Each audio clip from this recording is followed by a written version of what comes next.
ও আমার নবী পাকের উম্মতেরা, ও আমার দাদা পীর মুরিদেরা, ও আমার আব্বা জানেরা, আম্মা জানেরা, মন দিয়ে শুনবে। ঘটনা বলা আমার উদ্দেশ্য নয়। এই ঘটনা থেকে ইসলামের পূর্বে আমার আল্লাহ পাকের নবী নবী মুহাম্মদ রাসূলুল্লাহ সাল্লাল্লাহু আলাইহি ওয়াসাল্লাম হুজুর যে বললেন, আল ইসলামু ইয়াহদিমু মা কানা ক্বাবলাহু, ইসলাম ধর্ম গ্রহণ করলে বলে তোমার পূর্বে গুনাহকে আমার আল্লাহ পাক মাফ করে দিয়েছে। সেই পরিপ্রেক্ষিতে ঘটনাটাকে বলে ইয়া মানউজাতুল ইলাবা, ইয়া মাদাদ পীর মুরিদেরা, আল্লাহ নবী জনাব মুহাম্মদ রাসূলুল্লাহ সাল্লাল্লাহু আলাইহি ওয়াসাল্লামের সাহাবা তাহিয়াতুল কালবি রাদিয়াল্লাহু তাআলা আনহু ওই সময়তে মেয়েটার পাটাকে ভালো করে বাঁধতে লাগলো।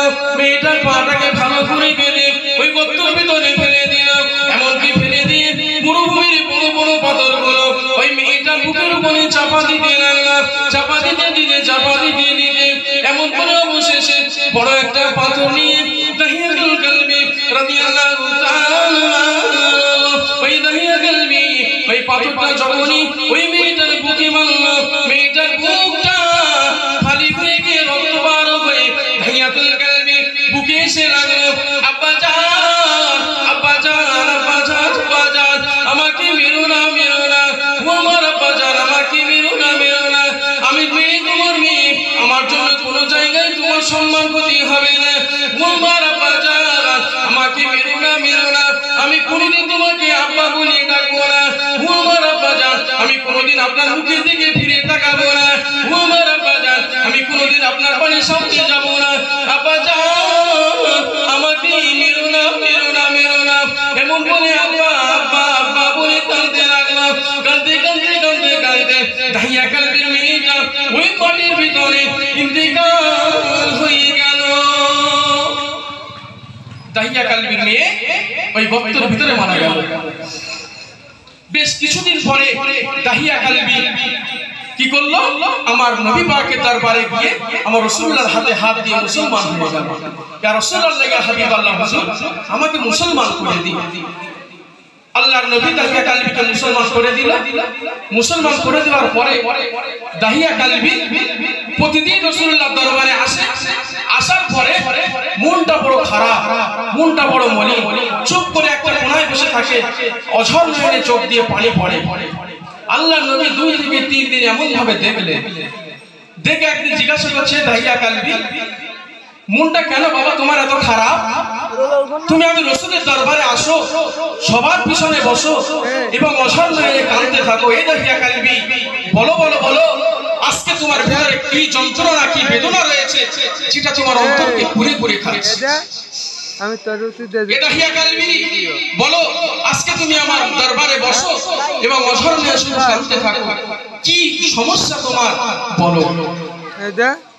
তাহিয়া কালবি ওই সময় বলল, ইয়া রাসূলুল্লাহ, ইয়া হাবিবাল্লাহ, হুজুর আমি তাহিয়া কালবি আপনার দরবারে আসি বটে, কিন্তু আমার মনটা বড় খারাপ, আমার মনে হয় আমার আল্লাহ কখনোই আমাকে ক্ষমা করেনি, আমার আল্লাহ কখনোই আমাকে ক্ষমা করবে না।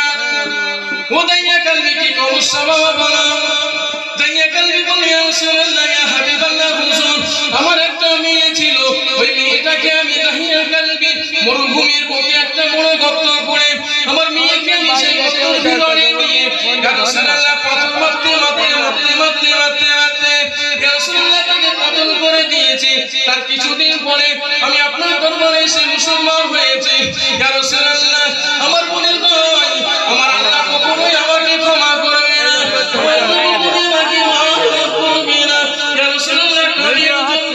সর্বশেষ পাথরটা যখন আমি আমার মেয়েকে মেরেছিলাম, আমি আমার মেয়ে বুকে মেরেছিলাম, ইয়া রাসূলুল্লাহ, ইয়া হাবিবাল্লাহ, সেই সময়তে আমার মেয়েটা এমন একটা আব্বা বলে ডেকে উঠেছিল, ওই ডাকটা কখনোই আমি তাহিয়া কালবি মন থেকে বুঝতে পারি না।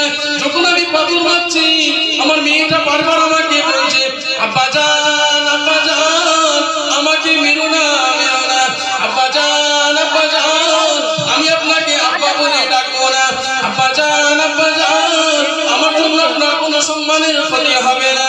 ইয়া রাসূলুল্লাহ, ইয়া হাবিবাল্লাহ, হুজুর এই কষ্টটা আমি তাহিয়া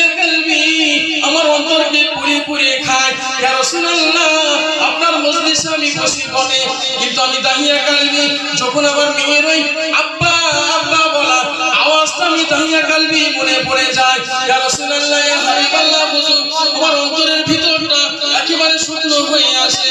ইয়া রাসূলুল্লাহ ইয়া হাবিবাল্লাহ হুজুর এতটা অন্যায় করার পরেও কি আমার আল্লাহ পাক রব্বুল আলামিন আমি দাহিয়া কালবে আমাকে ক্ষমা করে দিয়েছে নাকি?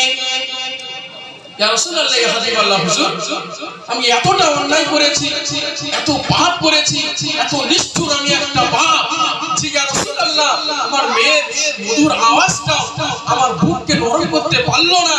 ইয়া রাসূলুল্লাহ ইয়া হাবিবাল্লাহ হুজুর এতটা অন্যায় করার পরেও কি আমার আল্লাহ আমাকে ক্ষমা করেছে? নবী বলে দাহিয়া কালবি চিন্তা করো না, আমি নবী তোমাকে বলছি আল ইসলামু ইয়াহদিহু মা কানা ক্বাবলাহু, ইসলাম ধর্ম গ্রহণ করলে মানে আমার আল্লাহ তোমার পূর্বের সমস্ত গুনাহকে আমার আল্লাহ রব্বুল আলামিন maaf করে দিয়েছে। তাই আজকে বুঝতে হবে আমাদের এখান থেকে দাহিয়া কালবির মতো এরকম একটা মানুষ যে নিজের মেয়েকে কাকুতি মিনতি সহ্য করতে না পেরেও তারপরে বদল করে রাসূলের দরবারে গিয়ে ইসলাম ধর্ম গ্রহণ করলো, আমার আল্লাহ পাক রব্বুল আলামিন তাকে maaf করে দিল। তার তুলনায় আমরা কি তাকে বদল করেছি? করেনি এখনো।